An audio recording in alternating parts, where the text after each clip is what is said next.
أعوذ بالله من الشيطان اللعين الرجيم. بسم الله الرحمن الرحيم.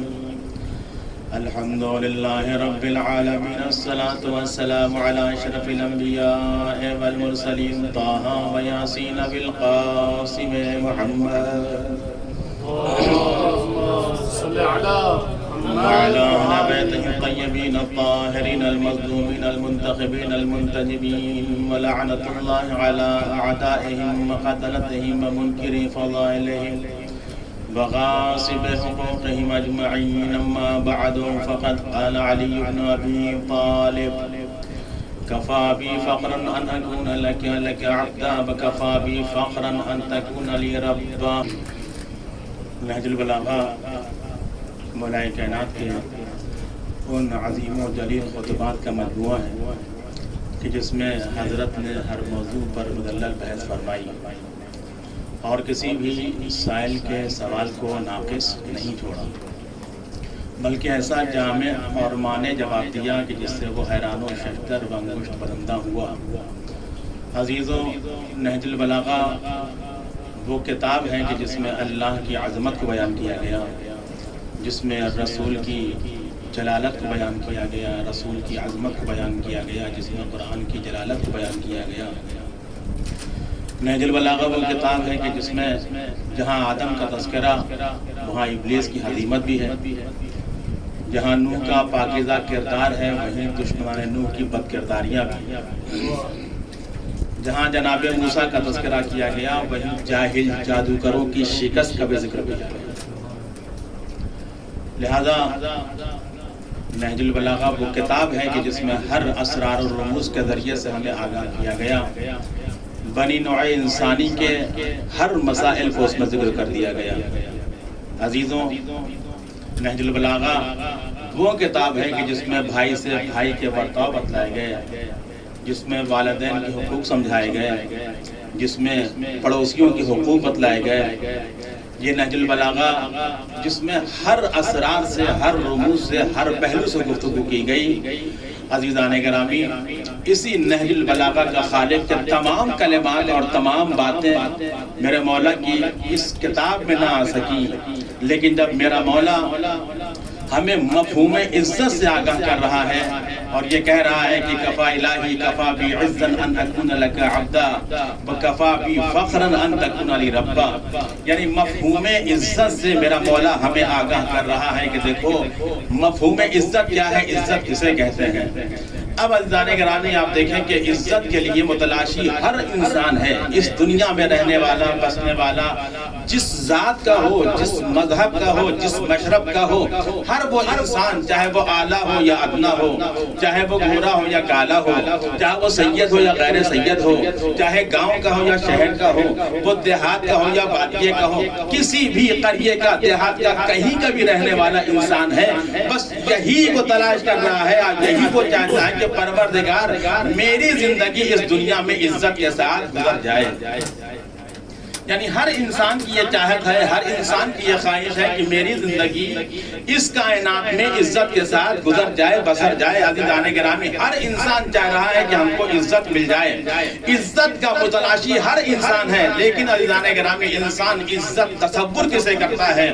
انسان کس کو سمجھتا ہے کہ آخر یہ عزت کیا ہے؟ انسان سے اگر دیکھا جائے، پوچھا جائے تو انسان تخت کو عزت سمجھ رہا ہے، تاج کو عزت سمجھ رہا ہے، حکومت کو عزت سمجھ رہا ہے، بادشاہت کو عزت سمجھتا ہے، درہم و دینار کو عزت سمجھتا ہے، روپے پیسوں کو عزت سمجھتا ہے. یعنی کہ کوئی بھی انسان ہو وہ یہی سمجھتا ہے کہ تخت عزت ہے، تاج عزت ہے، سلطنت عزت ہے، بادشاہت و حکومت عزت ہے، روپے پیسے انسان کے پاس آ جائیں تو عزت ہے. عزیزان گرامی، میں یہ نہیں کہہ رہا ہوں کہ جن کے پاس جو ہے وہ دولت ہے، دھن ہے، جن کے پاس مال و ثروت ہے وہ صاحب عزت، ایسا نہیں ہے.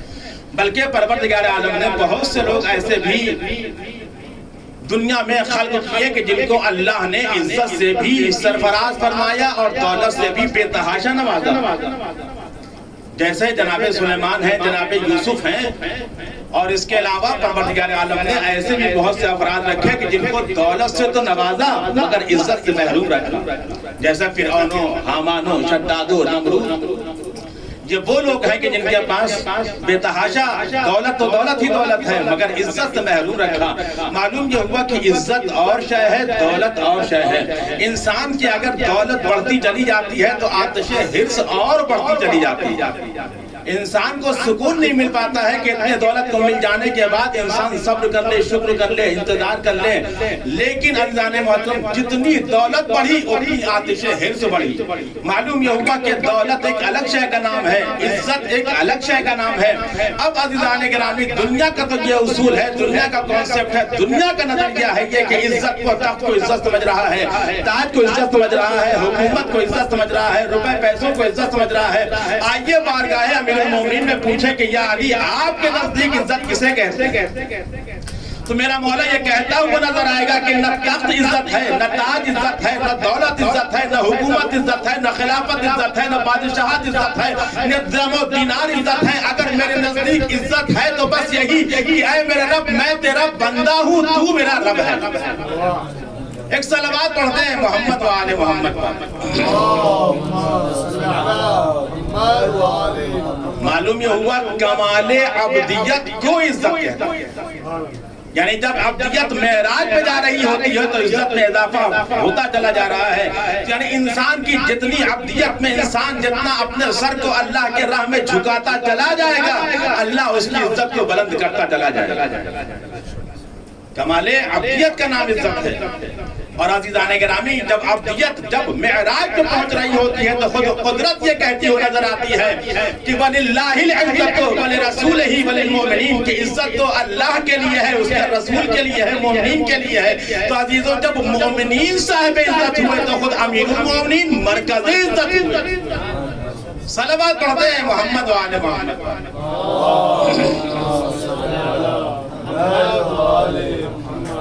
اور آپ نے دیکھا کہ یہی وہ مرکزی عزت ہے کہ جس کے در پہ لوگوں نے آنے کے بعد جن کے پاس حکومت تھی، جن کے پاس سلطنت تھی، جن کے پاس خلافت تھی، وہ بھی ان کے پاس آنے کے بعد کہتے ہیں کہ آج اگر علی نہ ہوتے تو میں ہلاک ہو جاتا۔ آج اگر علی نہ ہوتے تو میں ہلاک ہو جاتا۔ بھئی تخت بھی ہے، تاج بھی ہے، عزت بھی ہے، شہرت بھی ہے، ساری چیزیں بھی ہیں، خلیفہ خود ساختہ بھی ہے، ساری چیزیں ہیں، مگر اس کے بعد بھی عزت نہیں ہے۔ یہ کہتے ہوئے نظر آئے کہ اگر آج علی نہ ہوتے تو میں برباد ہو جاتا، تباہ ہو جاتا۔ تو معلوم یہ ہوا کہ کمال عبدیت کا نام عزت ہے۔ اب عزیزان گرامی آپ دیکھیں کہ عبدیت نبیوں کی عبدیت دیکھیے کہ جناب عیسیٰ نے بھی جب اس کائنات میں آنے کے بعد جب سب سے پہلا اعلان کیا تو آنے کے بعد یہ نہیں کہا کہ میں صاحب شریعت نبی ہوں، میں اللہ کی طرف سے بھیجا ہوا پیغمبر ہوں، میں صاحب کتاب ہوں، یہ نہیں کہا، لیکن سب سے پہلے اپنے عبدیت کا اعلان کیا انی عبداللہ آتانی الکتاب وجعلنی نبیا کہ میں اللہ کا بندہ ہوں، اللہ نے مجھ کو کتاب دی، مجھ کو نبی بنا کر کے بھیجا۔ معلوم یہ ہوا کہ عبدیت کا دعویٰ پہلے ہے، صاحب کتاب ہونے کا دعویٰ بعد میں۔ ایک صلوات پڑھتے ہیں محمد و آل محمد پر۔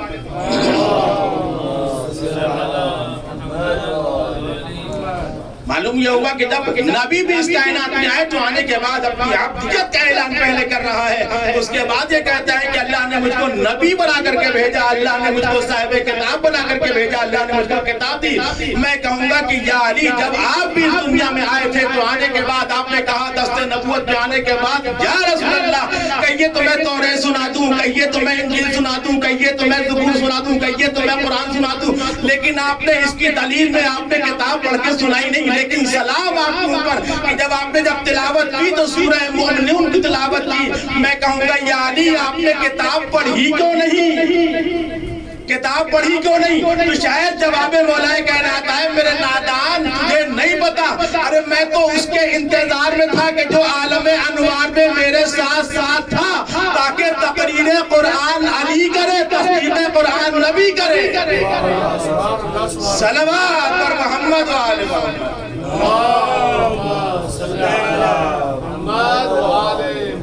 میں تو اس کے انتظار میں تھا، میں کسے سنا تھا؟ لاتو مناتو ہبل ان تین بے دین بتوں کو سنا تھا۔ میں تو ان کے انتظار میں تھا کہ جو میرے ساتھ عالم انوار میں رہا۔ وہ آئے تو اگر میں پڑھتا تو کم سے کم وہ تصدیق تو کرنے کے لیے کوئی موجود ہو عزیزان گرامی. تو معلوم یہ ہوا کہ کمال عبدیت کا نام عزت ہے. اور اگر واقعاً عبدیت بندہ پروردگار عالم کے سامنے اپنی عبدیت کے اظہار کرتا چلا جائے تو اللہ اس کی عزت میں اضافہ فرماتا ہے. چنانچہ آپ دیکھیں کہ کسی جنگ کی واپسی کے بعد سورج غروب ہو چکا. رسالت مآب جو ہیں وہ مولا کی آغوش میں سر رکھے ہوئے سو رہے ہیں. اب اس کے بعد جب آنکھ کھلی تو پوچھا کہ یا علی آپ نے نماز پڑھی یا نہیں پڑھی؟ تو اس وقت میں بھی جب سورج غروب ہو چکا تھا، سورج کے نکلنے کا وقت ہے، سورج کے غروب ہونے کا وقت ہے، سورج کا معینہ راستہ ہے، اس کا معینہ وقت ہے. اپنے وقت کے ساتھ وہ گزرتا ہوا اپنے مقام منزل پہ جا کر کے وہاں غروب ہو جاتا ہے جو اس کا وقت معینہ ہے. عزیزان گرامی، آج مولا کائنات سے رسول اللہ کہہ رہے ہیں کہ یا علی اب تم اشارہ کرو گے سورج پڑھ کے آئے گا. مولا کائنات نے اشارہ کیا، ڈوبا ہوا سورج پلٹ کر کے آ رہا ہے. عزیزان گرامی، اب بتائیے کہ اب جو سورج نکل کر کے آئے تو اب کب ڈوبے گا؟ بھئی نکلنے کا وقت تھا، غروب ہونے کا وقت تھا، بے وقت سورج نکل آیا تو سورج غروب کب ہوگا؟ اب عزیزان محترم اگر دیکھنا ہو تو آئیے سورج سے پوچھتے ہیں کہ سورج تم نکل تو آیا لیکن تو غروب کب ہوگا؟ کہا کل تک تو میں سب کے لیے تھا، آج میں علی کے لیے ہوں. جا کے علی کو دیکھو کہ رکوع کب ختم ہوں گے، سجود کب ختم ہوں گے، نماز کب ختم ہوگی. جب نماز علی ختم ہو جائے گی میں غروب ہو جاؤں گا. معلوم یہ ہوا کہ کمال عبدیت کو کہتے ہیں عزت. اگر بندگی اس عروج و کمال پر معراج پہ نہ ہوتی تو اللہ بھی ڈوبے ہوئے سورج کو نہ پلٹاتا. اب آپ دیکھیے کہ عبدیت کا تذکرہ جب پروردگار عالم نے اپنے حبیب خاص کو حبیب مصطفیٰ محمد مصطفیٰ صلی اللہ علیہ وآلہ وسلم کو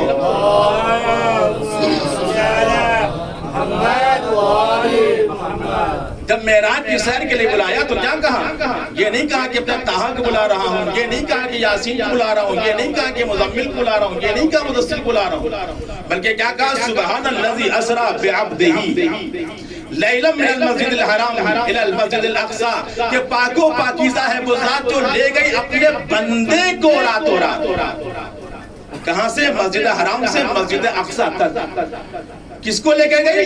طٰہٰ کو لے کر نہیں گئی، یاسین کو لے کر کے نہیں گئی، مزمل مدثر کو لے کر کے نہیں گئی، اپنے حبیب کو لے کر کے نہیں گئی، بلکہ سبحان الذی اسریٰ بعبدہ اپنے خاص کو معراج کی سیر پروردگار عالم کرا رہا ہے. اور عزیزان گرامی، جب رسول اللہ جب معراج کی سیر کر رہے تھے تو پھر جو چیزیں رسول اللہ سے متمسک تھی وہ ساری کی ساری چیزیں معراج تک پہنچی. جب رسول خدا جا رہے تھے تو ساتھ میں نعلین بھی ہیں. عزیزوں، نعلین قدم مبارک رسول اللہ میں لگی ہوئی ہے. معراج کو بھی ساتھ ساتھ سیر ہو رہی ہے، نعلین کو بھی ساتھ ساتھ معراج ہو رہی ہے. اب عزیزان گرامی، جیسے ہی رسول خدا معراج کی سیر پہ جا رہے تھے تو تخت نیچے تھا، تاج نیچے تھا، حکومت نیچے تھی، سلطنت نیچے تھی، بادشاہت نیچے تھی، زمین نیچے، آسمان نیچے، لوح نیچے، قلم نیچے، یعنی ساری کی ساری کائنات تحت نعلین نبی تھی. عزیزوں، روح نبی آج بھی گنبد خضرا سے یہ آواز دے رہی ہے کہ اے مسلمانوں، جب تم آج میری نعلین کا مقابلہ نہ کر سکے تو کل میرے نور عین کا مقابلہ کیا کرو گے؟ صلوات محمد و آل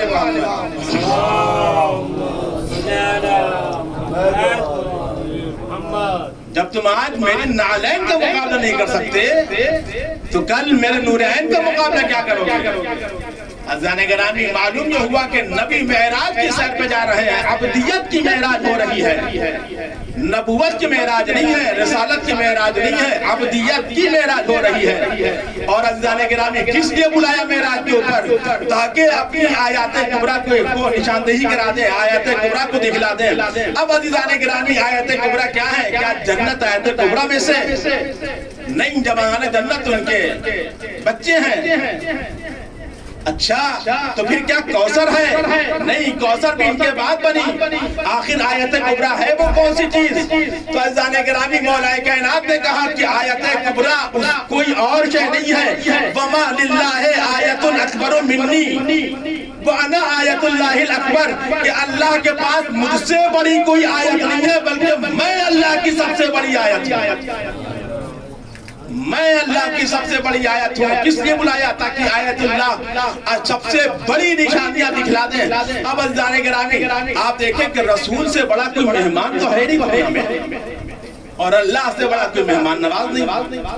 بھئی اللہ کے مہمان بن کر کے جا رہے ہیں رسول اللہ، اور دنیا کا اگر سب سے بڑا مہمان ہے تو وہ رسول خدا ہے، اور سب سے بڑا مہمان نواز ہے تو وہ خود اللہ ہے۔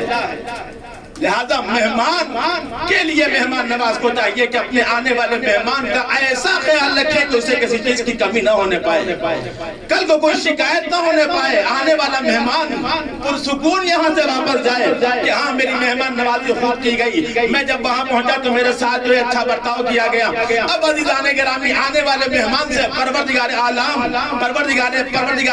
کیا کہہ رہا ہے کہ بما اشرفک یا محمد، اے محمد بتاؤ کہ میں تمہیں کس چیز سے سرفراز کروں؟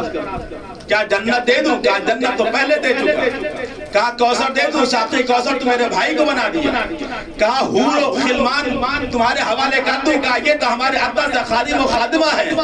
کہا پروردگار پوچھتا ہے کہ بما اشرفک یا محمد تمہارا اختیار، اب تم بتاؤ کہ تمہیں کیا چاہیے؟ پروردگار عالم سے جناب محمد مصطفیٰ نے کسی چیز کا مطالبہ نہیں کیا، نہ رسالت مانگی، نہ حکومت مانگی، نہ بادشاہت مانگی، نہ سلطنت مانگی، نہ درہم و دینار مانگے، نہ شہرت مانگی، بلکہ کیا کہا؟ الہی تنسبنی الی نفسک بالعبودیت، پروردگار مجھے کچھ نہیں چاہیے سوائے اس کے کہ تو مجھ کو اپنی عبدیت میں سرفراز فرما دے۔ صلوات پڑھتے ہیں محمد و آل محمد۔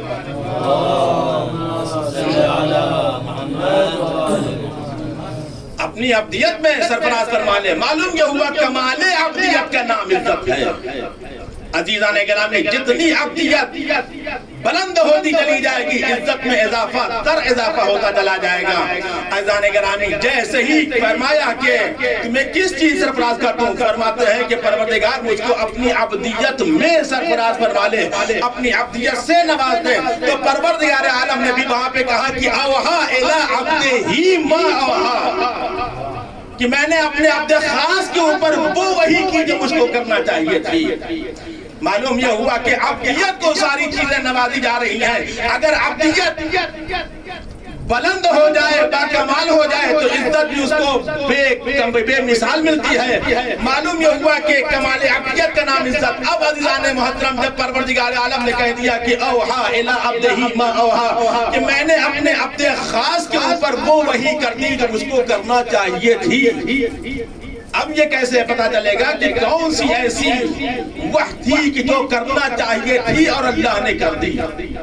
اوہا الی عبدہ ما اوہا، جو کرنا تھی میں نے وہ وحی کر دی۔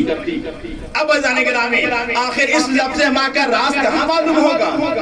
کس سے معلوم کیا جائے کہ آخر اس لفظ ما کا راز کیا ہے کہ مجھے کہا جا رہا ہے کہ میں نے اپنے عبد خاص کے اوپر وہ وحی کر دی؟ ما اوہا، جو اس کو کرنا چاہیے تھی، آخر کون سی ایسی وحی تھی؟ معلوم یہ ہوا کہ اب یہ کسی سے معلوم نہیں ہو سکا۔ نبی کے ساتھ بیٹھنے والوں سے پوچھا کہ تم بتا دو کہ آخر وہ کون سی وحی تھی؟ کہا مجھے نہیں پتا کہ آخر وہ کون سی وحی تھی۔ آئیے جبرائیل سے پوچھتے ہیں، جبرائیل تم تو ساتھ ساتھ تھے، تم تو بتا سکتا ہو کہ آخر وہ کون سی وحی تھی۔ جبرائیل کہیں گے آؤ ہمارے ساتھ ساتھ چلو، اور نبی کے ساتھ ساتھ چلو۔ لہذا ہم نبی کے ساتھ چلتے رہے۔ نبی کا آخری حج کا زمانہ آ گیا، نبی کے ساتھ ساتھ چلتے رہے، آخری حج تمام ہوا، نبی کے ساتھ چلتے رہے، لیکن لفظ ماں کا راز نہیں کھل رہا تھا۔ عزیزو حج کی واپسی شروع ہوئی، حج کی واپسی کرتے کرتے ایک مقام پر آئے، ایک منزل پہ آئے کہ جہاں اس لفظ ماں کا راز کھل رہا تھا، اللہ کی آیت آئی، یا ایھا الرسول بلغ ما انزل الیک من ربک۔ صلوات پر محمد و آل محمد۔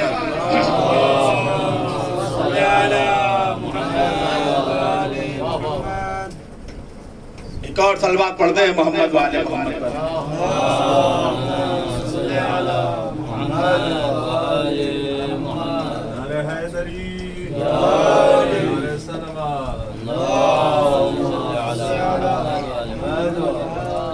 تو جو معراج کی لفظ ما تھی اس کا راز آ کر کے یہاں کھلا، اوہا الی عبدہ ما اوہا، کہ میں نے اپنے خاص کے اوپر وہ وحی کر دی جو مجھ کو کرنا چاہیے تھی۔ عزیزو یہاں غدیر کے میدان میں کیا کہا کہ یا ایھا الرسول بلغ ما انزل الیک من ربک، جو تمہیں تبلیغ کے لیے کہا جا چکا تھا اس پیغام کو پہنچا دو۔ اب عزیزان محترم معلوم یہ ہوا کہ جو معراج میں جس چیز کے بارے میں کہا گیا تھا وہ غدیر میں اس کا اعلان ہونا ہے، غدیر میں اس کا اعلان ہونا ہے۔ اب عزیزان گرامی تمام مجمع کو روکا گیا، روکنے کے بعد جو آگے تھے ان کا انتظار کیا گیا، جو پیچھے تھے ان کا انتظار کیا گیا۔ سب کو روکنے کے بعد جلتی ہوئی گرمی میں، تپتے ہوئے صحرا میں، کھلے ہوئے میدان میں، دھوپ کی شدت میں ایک ایسا اہم اعلان کیا جا رہا ہے کہ وہاں پہ روکنے کے بعد اب عزیزان گرامی اتنے بڑے مجمع کے سامنے آخر کوئی انسان کھڑا ہو تو 10 آدمی دیکھ سکتے ہیں، دور تک کا انسان تو نہیں دیکھ سکتا۔ اب اس کے لیے ایک بلندی چاہیے، ایک ممبر چاہیے، لہذا ممبر بنانے کے لیے رسول اللہ نے کہا کہ جاؤ ممبر کے لیے سامان مہیا کرو، ممبر بنا دو۔ عزیزوں لوگ دشت و صحرا میں گھوم کر کے واپس آ گئے اور آنے کے بعد کہتے ہیں کہ ممبر بنانے کے لیے تخت چاہیے، کیلے چاہیے، چیزیں چاہیے۔ آخر یہ تخت بنے، آخر یہ ممبر بنے تو بنے کیسے؟ یا رسول اللہ ہم ممبر تو نہیں بنا سکتے۔ رسول خدا یہ پیغام دینا چاہتے ہیں کہ جب تم آج ممبر نہیں بنا سکتے تو صاحب ممبر کیا بناؤ گے؟ جب تم آج اس لائق نہیں ہو کہ ممبر بنا سکتے ہو تو کل صاحب ممبر کیسے بنا لو گے؟ عزیزوں کجاؤں کو اتارا گیا، اتارنے کے بعد اس کو سرجایا گیا، اس کو سہتا گیا۔ اس کے بعد جو رسول خدا اس کے اوپر سوار ہوئے تو سوار ہونے کے بعد کہتے ہیں کہ دیکھو کہ من کنت مولا ہو فہذا علی مولا، کہ دیکھو جس کا میں مولا ہوں اس کے یہ علی مولا۔ تو جو لفظ معراج کی جو لفظ ماں تھی اس کا راز یہاں کھلا کہ جو امر آپ کو پہنچایا گیا ہے اس کو آپ پہنچا دیجئے۔ تو یہاں پہ جس بات کا وہاں پہ عہد لیا گیا تھا اس کا یہاں پہ اعلان کر دیا گیا۔ ایک صلوات پڑھ دیں محمد و آل محمد۔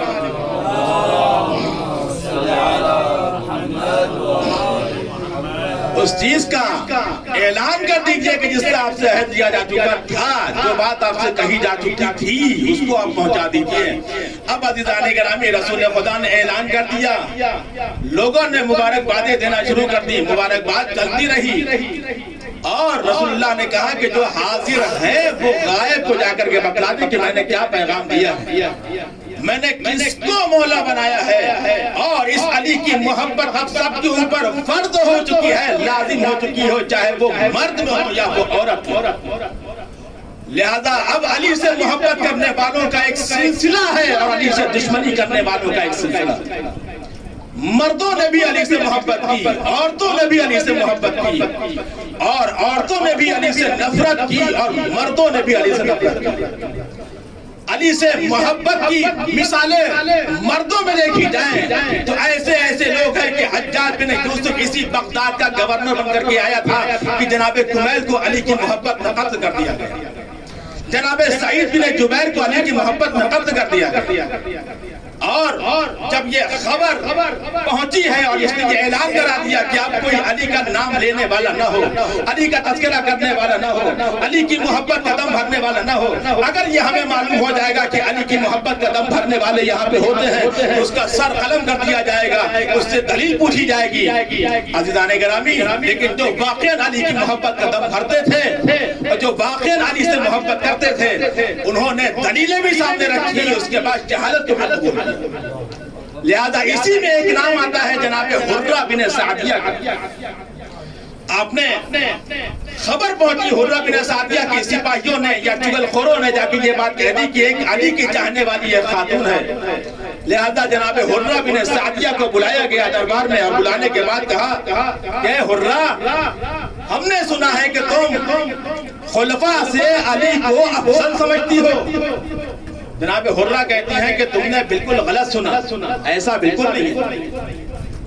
کہا کہ کیا یہ بات صحیح ہے کہ تم علی سے افضل نہیں سمجھتی؟ کہا یہ کس نے کہتی؟ ہم خلفاء سے نہیں، ہم تو انبیاء سے بھی افضل سمجھتے ہیں۔ کہا اچھا ابھی تک تو خلفاء کی بات تھی، جب انبیاء تک پہنچ گئی کہا رسول اللہ کو چھوڑ کے باقی تمام انبیاء سے افضل۔ کہا تمہارے پاس دلیل ہے؟ کہا دلیل ہے۔ کہا دلیل کیسے چاہیے؟ کہا قرآن سے دو گی؟ کہا قرآن سے تمہیں جلد دلیل دے دیں گے۔ کہا کہ اچھا یہ بتاؤ کہ جناب آدم سے افضل ہے؟ ہاں ہے۔ کہا جناب نوح سے افضل ہے، کہاں ہے؟ کہا جناب لوط سے افضل ہے، کہاں علی افضل ہے؟ کہا جناب ابراہیم سے افضل ہے، کہاں علی افضل ہے؟ کہا موسیٰ سے افضل ہے، کہا یہاں ہے؟ کہا عیسیٰ سے افضل ہے، کہا ہاں ہے؟ کہا داؤد سے علی افضل ہے، کہا علی افضل داؤد سے ہے؟ کہا سلیمان سے افضل ہے، کہا جناب سلیمان سے بھی افضل ہے؟ کہا جناب موسیٰ سے افضل، کہا جناب موسیٰ سے بھی افضل ہے؟ عزیزوں وہ کہتا ہے کہ حرہ تو نے سنا کہ میں نے 8 نبیوں کا نام لے لیا۔ حرہ کہتے ہیں یہ تو تیری پریشانی ہے کہ تجھے 8 نبیوں کے نام یاد تھے، اگر اور تجھے نبیوں کے نام یاد ہوں تو نام لیتا رہے، میں اس کے سامنے فضل بیان کرتے چلی جاؤں۔ ایک صلوات پڑھیں محمد والے محمد۔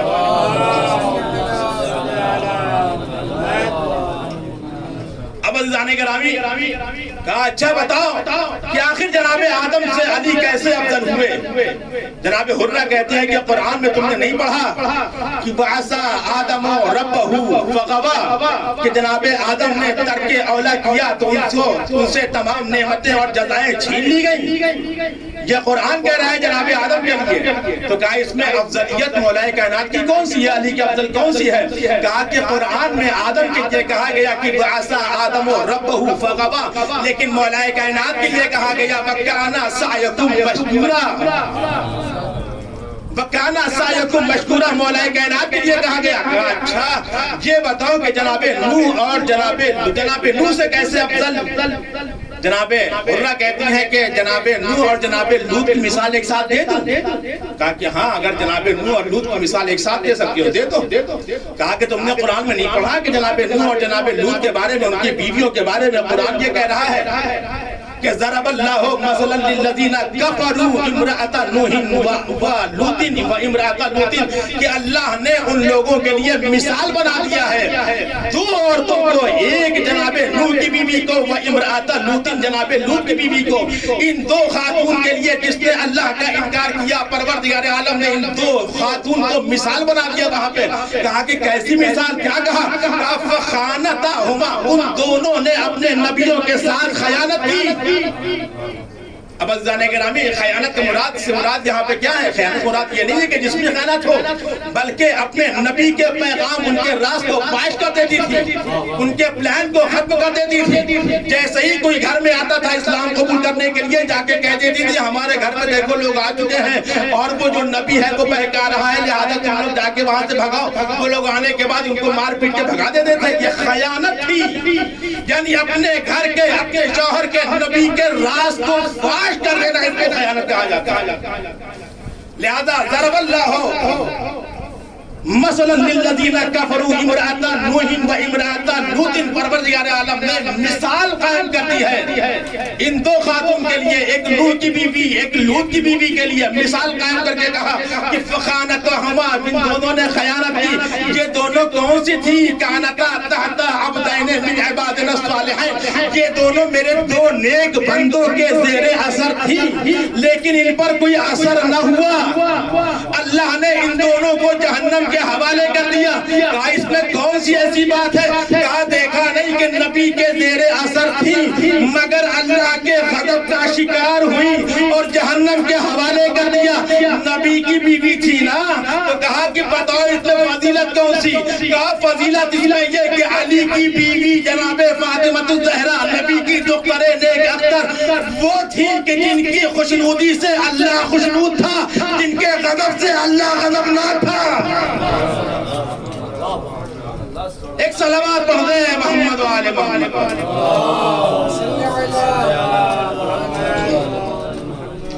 معلوم یہ ہوا کہ یہ نبی کی بیوی ضرور تھی لیکن اللہ کے غضب کا شکار ہوئی، جہنم کا ایندھن بن گئی۔ لیکن فاطمہ زہرا وہ ہے کہ جن کی رضا اللہ کی رضا ہے، جن کا غضب اللہ کا غضب ہے۔ آج جو دنیا ہر ایک کو رضی اللہ کہتی چلی جا رہی ہے، ہمیں پہلے رضیت فاطمہ کہو پھر رضی اللہ کہنا۔ صلوات پر محمد و آل محمد۔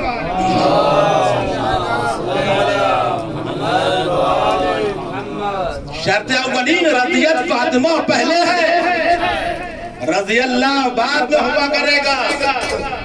پہلے فاطمہ کی رضا تو دیکھ لو تو معلوم یہ ہوا کہ پروردگار عالم کے سامنے پروردگار عالم نے جناب نوح اور جناب لوط کی دو بیویوں کا تذکرہ کر دیا. جناب حرہ سے کہتا ہے کہ حجاج کہتا ہے حرہ یہ سن لے کہ تو نے 3 نبیوں کے سامنے تو تذکرہ کر دیا، لیکن اب جو میں پوچھنے جا رہا ہوں اگر تو جواب نہ دے سکی تو قتل کر دیا جائے گا.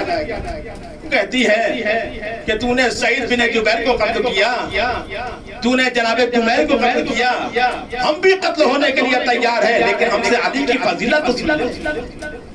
کہا اچھا بتاؤ کہ جناب ابراہیم سے کیسے افضل مولا کائنات؟ جناب ابراہیم سے افضل تم نے قرآن میں نہیں پڑھا کہ جناب ابراہیم نے دعا کیا کہ رب ارنی کیف تحیی الموتی قال اولم تؤمن قال بلی ولکن لیطمئن قلبی. پروردگار عالم سے جناب ابراہیم کہہ رہے ہیں کہ رب ارنی کیف تحیی الموتی، پروردگار ہم کو دکھلا دے کہ تو مردے کو زندہ کیسے کرتا ہے. تو اللہ نے کیا کہا کہ قال اولم تؤمن، کیا تم کو ایمان نہیں ہے؟ کہا ہے بلا ولکن لیطمئن قلبی، ایمان تو ہے لیکن اطمینان قلب کے لیے پوچھ رہا ہوں. ایمان تھا لیکن اطمینان نہیں تھا. کہا اس میں کون سی فضیلت؟ کہا ایمان تھا اطمینان نہیں تھا. ابراہیم وہ ہے کہ جن کو ایمان تو ہے مگر اطمینان نہیں ہے. لیکن علی یہ کہتے ہیں کہ لو کشف الغطاء والتقوا یقینا، اگر سارے حجابات ہٹا دیا جائے تو یقین و اطمینان میں کوئی اضافہ نہیں ہونے والا. صلوات پر محمد وآلہ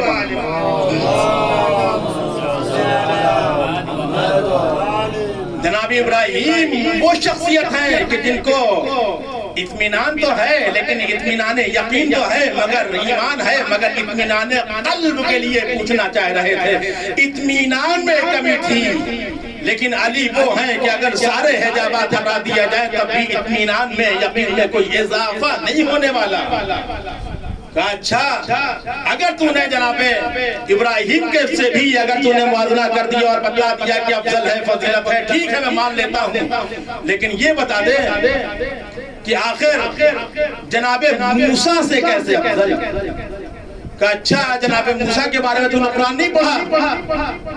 میں کہوں گا حرہ یہاں نہ جانے کتنے حفاظ قرآن بیٹھے ہوئے ہیں، نہ جانے کتنے حافظان قرآن بیٹھے ہوئے ہیں، ہو سکتا ہے کہ جو تیری دلیل ہو وہ ان کے ذہن میں نہ ہو.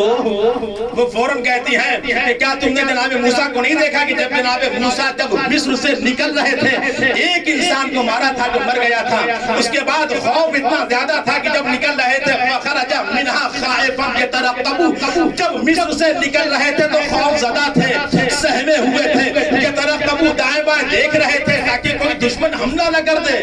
کہا ٹھیک ہے کوئی انسان اگر کسی کو مار دیتا ہے تو کچھ نہ کچھ خوف تو اس کے ساتھ ہو ہی جاتا ہے، اس میں کون سی علی کی فضیلت ہے افضلیت ہے؟ کہا کہ علی کی فضیلت تم کو یہی تو بتانا چاہتی ہے کہ جب جناب موسیٰ نے کسی ایک کو مارا تھا تو خوف اتنا زیادہ طاری تھا کہ یترقبو کہ وہ دائیں بائیں دیکھ رہے تھے کہ کوئی حملہ نہ کر دے. لیکن جب نبی جب ہجرت کر رہے تھے مکے سے مدینے کی طرف تو اپنے بستر کے اوپر علی کو سلا کر کے جا رہے تھے اور تمام کفار و مشرکین مکہ نے تمام اپنی تلواریں کھینچ لی تھی، بستر رسالت کے اوپر علی بے خوف ہو کر کے سو رہے تھے. علی بستر رسالت پر بے خوف ہو کر کے سو رہے تھے. عزیزان گرامی نبی کے ساتھ بھی کچھ لوگ گئے ہوئے تھے تاکہ امن میں رہے امان میں رہے، لیکن خوف اتنا طاری تھا کہ رو رہے تھے مگر علی کا اطمینان ایسا تھا کہ چین سے سو رہے تھے. صلوات پڑھ دیں محمد و آل محمد.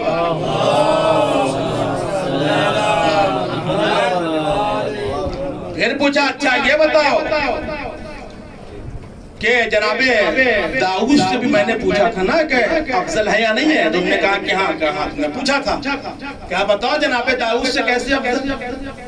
کہا جناب داؤد کے بارے میں قرآن یہ کہہ رہا ہے کہ یا داؤد انا جعلناک خلیفۃ فی الارض، اے داؤد ہم نے تم کو اس زمین پہ لوگوں کا خلیفہ بنا دیا، خلیفہ بنا دیا ہم نے تم کو اس زمین کے اوپر لوگوں کا خلیفہ بنا دیا. فاحکم بین الناس بالحق، اب تم کو خلیفہ بنا دیا تو لوگوں کے درمیان میں حق کے ساتھ فیصلہ کرنا.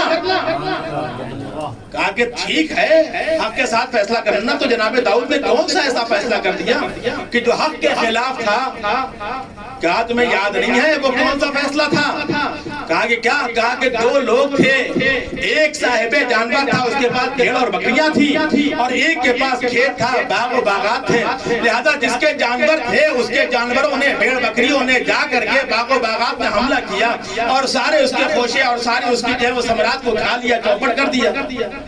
تو کہا تو اس میں کیا ہوا؟ جناب داؤد نے کیا فیصلہ کیا؟ کہا جناب داؤد نے جو فیصلہ کیا، انہوں نے یہ کہا کہ اب تم کو یہ چاہیے، جب وہ دونوں جناب داؤد کے پاس آئے، کہا تمہیں یہ چاہیے کہ اپنے تمام بھیڑ بکریوں کو بیچ دو اور بیچنے کے بعد جو پیسے ہوں اس کو دے دو۔ یہ جناب داؤد کا فیصلہ تھا۔ کہا تو ٹھیک تو تھا؟ کہاں ٹھیک تھا؟ اگر کوئی کسی کا نقصان کر دے، وہ سے کہے تو اپنی ساری سلطنت بیچ کر کے اس کے حوالے کر دو، یہ ٹھیک تھا؟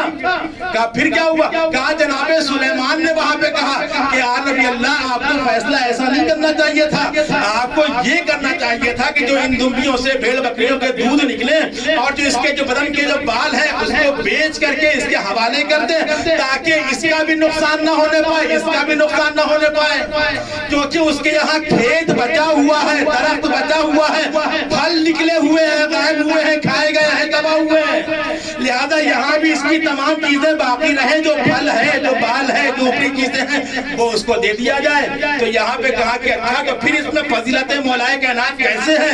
کہا کہ جب فیصلہ یہ کر دیا تو اس ٹائم قرآن نے کہا فَفَهِمْنَا سلیمان، کہ ہم نے سلیمان کو فہم دے دی، ہم نے سلیمان کو سمجھا دیا۔ کہا کہ یہ وہ ہے کہ جن کو اللہ نے زمین پر لوگوں کے لیے خلیفہ بنا کے کہا کہ فَحْكُمْ بَيْنَ النَّاسِ بِالْحَقِّ، تم لوگوں کے درمیان میں حق کے ساتھ فیصلہ کرنا، لیکن فیصلہ درست نہ ہوا۔ اللہ نے سلیمان کو سمجھایا، سلیمان نے وہاں پہ ذکر کر دیا، کہا کہ علی کی افضلیت، کہا علی کے لیے رسول اللہ یہ کہہ کے گئے ہیں کہ افضلکم واعلمکم وَأَقْصَاكُمْ عَلِي، سب سے بہتر فضیلت رکھنے والے، سب سے اچھا فیصلہ کرنے والے تمہارے درمیان علی ہے۔ صلوات پڑھ دیں محمد والے والے۔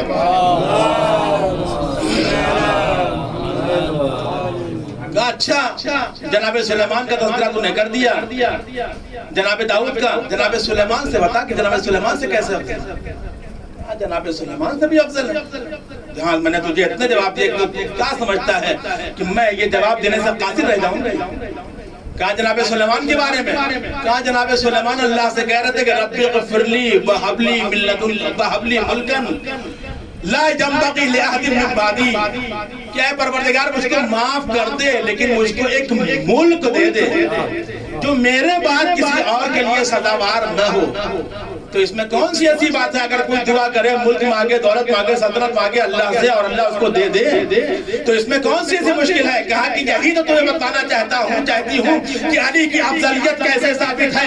جناب سلیمان وہ ہیں کہ جو اللہ سے پہلے معافی طلب کر رہے ہیں، اس کے بعد کہہ رہے ایک ایسا ملک دے دے کہ جو کسی کے لیے بھی میرے بعد سزاوار نہ ہو، میرے بعد کسی کو نہ دینا، یعنی کہ دنیا کی چاہت تھی، دنیا کی طلب تھی، حکومت کی خواہی تھی، حکومت چاہتے تھے۔ کہا علی کی افضلیت، کہا علی وہ تھے جو کہہ رہے تھے کہ یا دنیا غری غیری، اے دنیا اپنی چمک دھمک کہیں اور جا کے دکھلا دے، ارے میں تو تجھے 3 بار طلاق دے چکا ہوں۔ صلوات پڑھ دے محمد والے محمد پر۔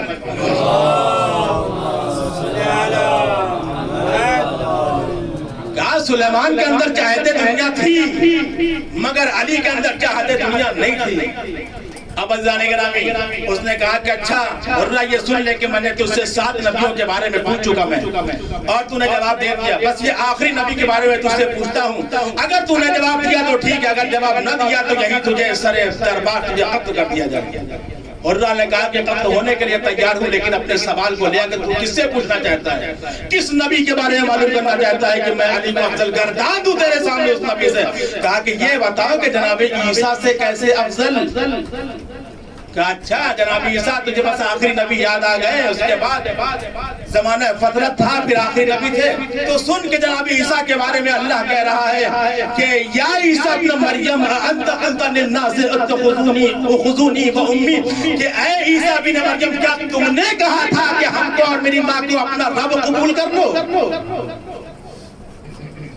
تو جناب عیسیٰ نے فوراً کہا کہ نہیں پروردگار، میں نے ایسا کچھ بھی نہیں کہا، کسی سے نہیں کہا، لیکن ہاں اتنا ہی کہا جتنا تو نے مجھ سے کہا تھا کہنے کے لیے، میں نے اتنا لوگوں سے کہہ دیا۔ تو اللہ نے اس عبادت کا ان لوگوں نے ان کو خدا مانا تھا اور عبادت کی پرستش کی، اس قضیے کو اللہ نے قیامت تک کے لیے ٹال دیا۔ عزیزان گرامی، جناب حرہ نے جیسے ہی یہ بات کہی تو وہ کہتا ہے کہ آخر اس میں کون سی ایسی بات ہے جس میں افضلیت تم ثابت کرنا چاہتی ہو کہ جناب عیسیٰ نے یہ بات کہتی کہ آپ نے کہ تم مجھ کو اور ہماری ماں کو جو ہے اپنا خدا تسلیم کر لو، حالانکہ جناب عیسیٰ نے نہیں کہا۔ اس قضیے کو اگر اللہ نے قیامت تک کے لیے ٹال دیا تو اس میں کون سی بات ہے؟ کہا کہ یہ جناب عیسیٰ ہیں کہ جن کے فیصلے کو قیامت تک کے لیے اللہ ٹال دے، مگر علی وہ ہیں کہ جن کو جیسا ہی خدا کہا گیا ویسے ہی کر کے معاملہ تمام کر دیا۔ علی وہ ہیں کہ کسی قضیے کو قیامت تک کے لیے نہیں، کل تک کے لیے نہیں تو قیامت تک کے لیے کیا ٹال دیا۔ صلوات پڑھیں محمد والے محمد پر۔ عزیزان گرامی، چاہنے والوں کے بھی مثالیں ہیں اور دشمنی کرنے والوں کی مثالیں۔ چاہنے والے بھی ایسے چاہنے والے کہ مولا کے محبت کا دم بھر رہے ہوتے تھے، اگر تلوار چل جائے، زبان کاٹ دی جائے، مگر مولا کا نام روشن رہے، اونچا رہے۔ عزیزوں، آج 6 محرم آ چکی ہے، 5 محرم آ چکی ہے، اور چند لمحے کے بعد 6 محرم کی تاریخ میں ہم داخل ہو جائیں گے۔ ہاں عزیزوں، اس اداخانے کی، اس مدرسے کی آج آخری مجلس ہے۔ عزیزان گرامی، آپ دیکھیں کہ امام حسین کے جب تمام انصار و اقربا شہید ہو گئے تو اب لخت کے پارے، لخت جگر اب جا رہے ہیں شہادت کے لیے۔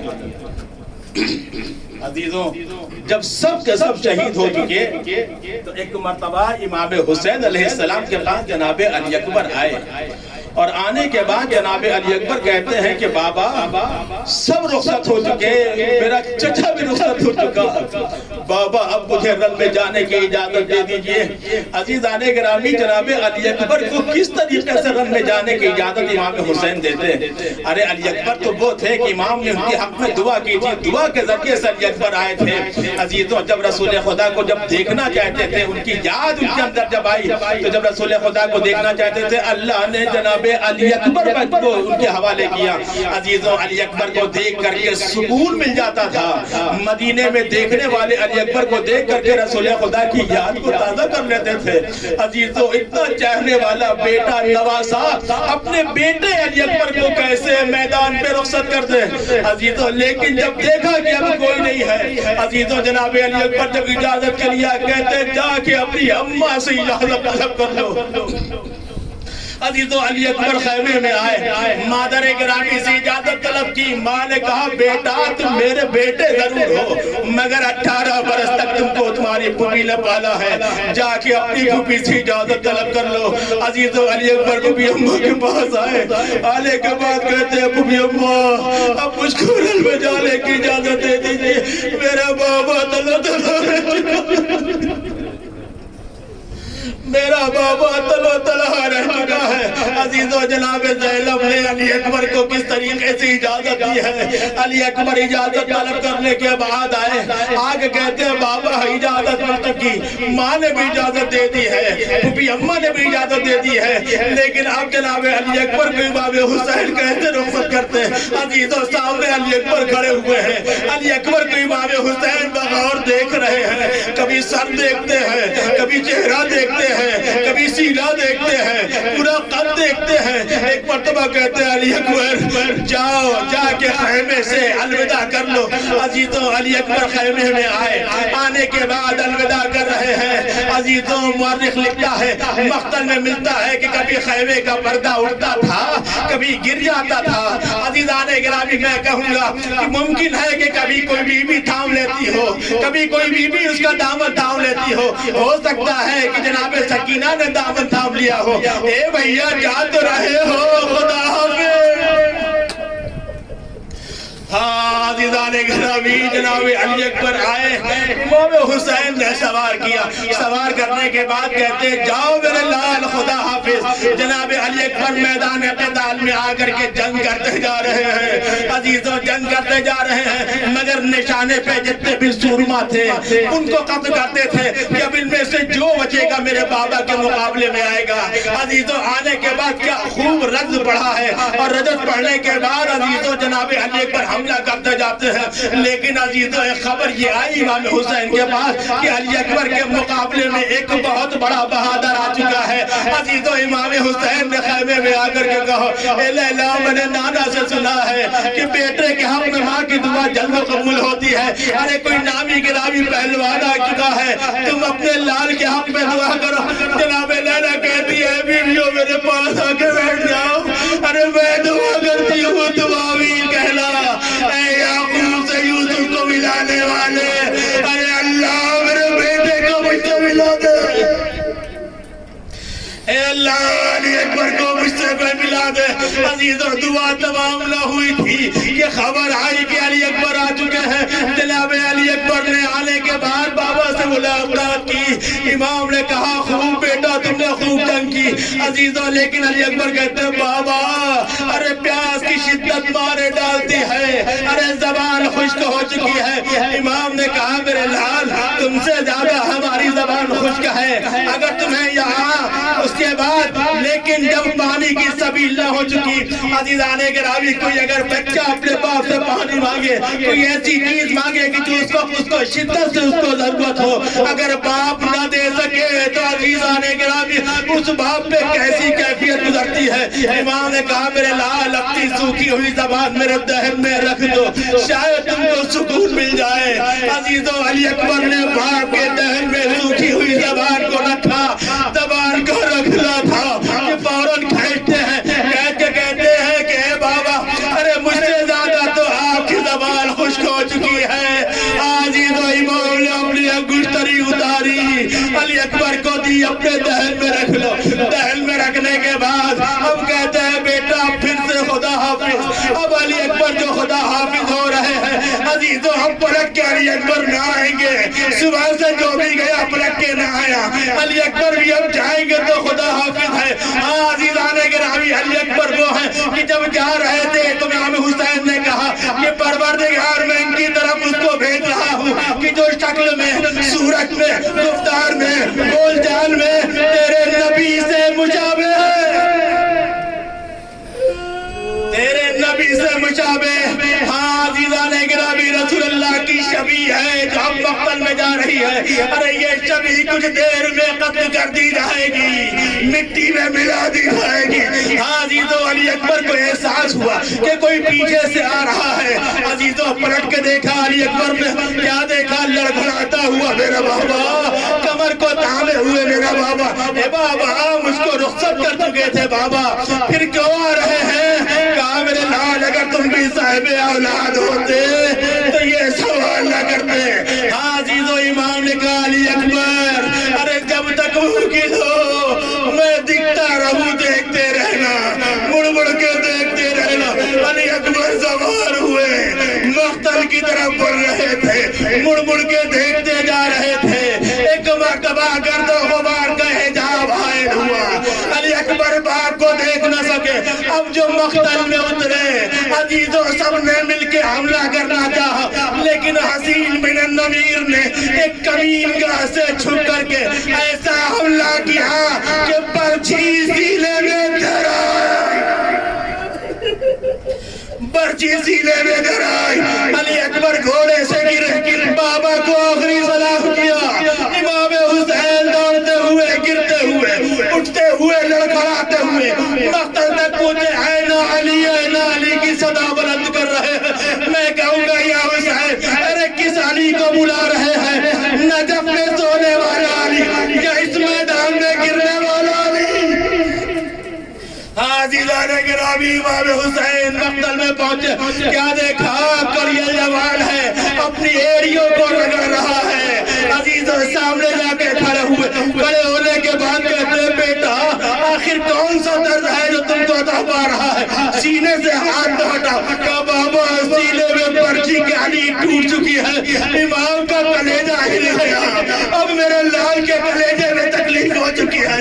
امام دو دانوں ہو کر کے زمین کربلا میں بیٹھے، ہاتھ کو سینے پر رکھا، اس جگہ کو تلاش کرنے کے بعد اب جو سینے سے پرچی کی علی کھینچ رہے تھے، پرچی کی علی تنہا نہ نکلی، علی اکبر کا الجھا ہوا کلیجہ تھا، خون کا فوارہ تھا، علی اکبر کی صدائیں تھی، علی اکبر کا دم نکلا، امام حسین کی آنکھ ٹوٹی، امام حسین کی آنکھ ٹوٹی۔ عزیزوں جناب زینب بھی دوڑتی ہوئی مقتل میں، لیکن اس سے پہلے امام حسین نے اب علی اکبر کو چاہا کہ اٹھا کے خیمے تک لے کر کے جائے۔ عزیزوں کیسے اٹھاتے؟ جوان کا لہجہ تھا، کبھی قائدی جاتے تھے، کبھی سرانے آتے تھے، کس طریقے سے جوان کے لہجے کو اٹھایا نہ گیا۔ ارے ایک مرتبہ قائدی کھڑے ہونے کے بعد سرانے سے دونوں بالوں کے درمیان سے ہاتھ پہ ہاتھ دیا، کلیجے سے لگایا، سر ڈھلک رہا تھا، اب جو دو چار قدم چلے ہیں، کیا دیکھا؟ زینب کبریٰ آ رہی ہے، زینب کو دیکھتے ہی جنازے کو لٹایا، اے بہن واپس چلی جاؤ، اے بہن مقتل میں نہ آنا۔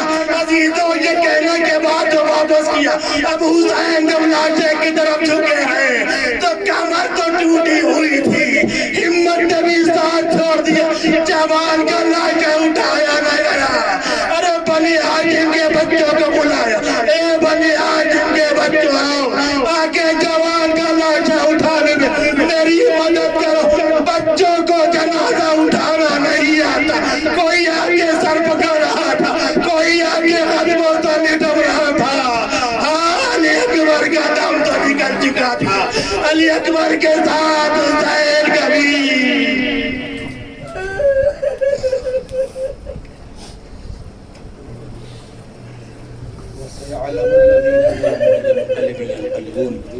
انا للہ و انا الیہ راجعون، ماتم حسین۔